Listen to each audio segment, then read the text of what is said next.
Good afternoon, families. It is Sunday, November 10th, and I'm coming to you with our science report for the week. All right, we'll get right into our top two. This week, we had our book fair, and it was really wonderfully fun. So I just want to say a big shout out and thank you to our amazing PTO for all of the amazing, wonderful support for our Lake Bluff students and classes that this provides. Students really had a great time looking for and selecting books, and we even got to purchase some books for our classroom, so thank you very much. Also, this last Thursday, thank you to everyone that was able to attend the open house. It was really cool getting to see students give tours and explain some of the different learning opportunities to people in their families. It was pretty humbling just to watch the amazing things that our students were talking about and all the things that they have learned and how they really took that on as something that they own, which was really cool. And with that, we'll get into our vlog points for the week. In module this week, students worked all week long to draft a large nonfiction paragraph piece by piece. So we started with their research country of choice and their notes to start crafting a main idea, a topic sentence, 3 detail sentences that support their main idea, and then a concluding statement that answers the question, what challenges do people face in other countries and how are they overcome?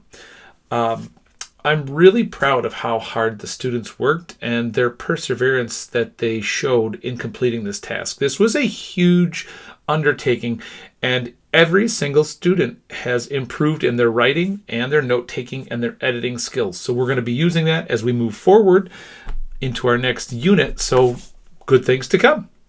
In math, students are learning to estimate and measure their weight and liquid volumes using grams and kilograms for measuring weight, and then liters and milliliters for measuring liquid volume. So in case you don't know, liquid volume is defined as the amount of space that liquid takes up, and the capacity around liquid volume is how much of a container can actually hold. So when you think about liquid volume, a container would be, if I'm using a scoop for measuring specifically like baking, you always fill it to the top. You don't want half of a cup of flour if you're making waffles. Your waffles will not taste good. Not at all. So kind of important. Students are going to use also their understanding of place value to help solve word problems that are containing different measurement contexts moving forward. So look forward to those things coming home in math. In social studies, we are finishing our regional Wisconsin maps by adding things like key features, rivers, lakes, topography pieces, landforms, agriculture, crops, major cities, and tourist attractions that we've been investigating. Students have used, multiple maps, atlases, books, articles, and even online resources that we have provided for them to learn about all the different unique and interesting features found in their specific Wisconsin region. Students are then going to, when they have finished creating this regional map, write a single short paragraph using their module paragraph skills, which is kind of bookmarking well, to summarize and describe all the different interesting, unique features that they will find in their Wisconsin region. Good thing to ask at home. Tell me about your region. What did you learn? In SEL, we have continued learning more about our emotions. This week we practiced quantifying the severity of frustration and angry feelings. So we talked about the differences between something that's annoying, frustrating, or anger producing, or even that like explosive anger. So think the Pixar movie Inside Out, like that really frustrated levels of anger.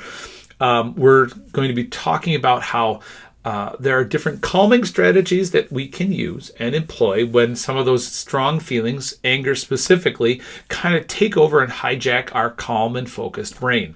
Things that we can do to help regain control, because we talked about and we all agreed that sometimes when you get angry and frustrated, you don't always think or say things that are going to improve or fix the situation that you're in.